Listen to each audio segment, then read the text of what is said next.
Hey everybody, welcome back to the Center Lane, a political discussion for those of us in the middle. Compromise is not a bad thing. Well, here we are again with Trump versus Musk, round two.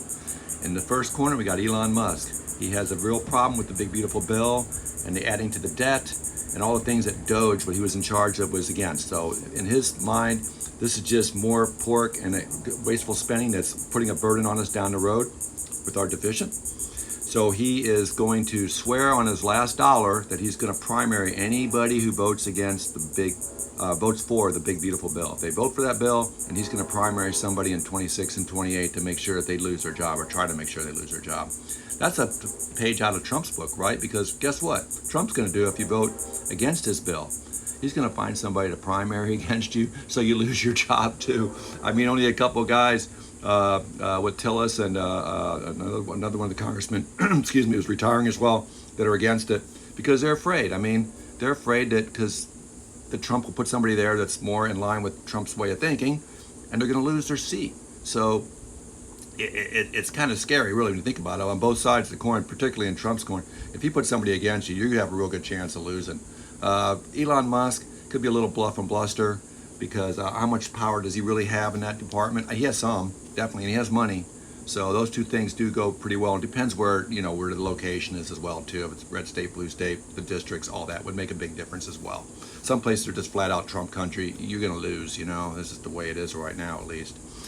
Trump also has threatened to take away the subsidies from Elon Musk from the space program and the EVs credits and all that. But we can't unwind ourselves from Musk and his technology. First off, we got Starlink. That's all the things that gives us this really good internet we have right now. I know that I guess Bezos trying to do something like that now himself, but they're behind the eight ball, NASA as well. But he's got the front row seat of that, and we need it. So we need his technology. We need to work with them. But we got these billionaires who are I'm going to pose this question to you guys. I mean, do they have too much influence? I think they do.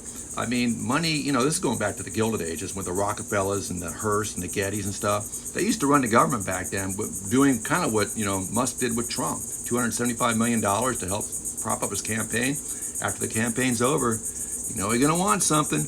Nobody gets something for nothing or nothing for something, So I'd like to know what you guys think. Do you think the billionaires are taking too much control? And then also, of course, the taxing issue and how they're being taxed, the people that are making large amounts of money, and that's all part of the big beautiful bill too. And that's a big part of it actually. That some of these people that are making crazy money are paying less of a percentage of tax rates than the guy that's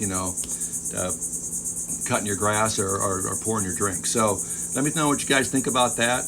And second, I just want to put in real quick that Brian Kohlberger, the guy that murdered those 4 students in Moscow, Utah, 3 years ago, when he stabbed them in their sleep. He was a doctorate student.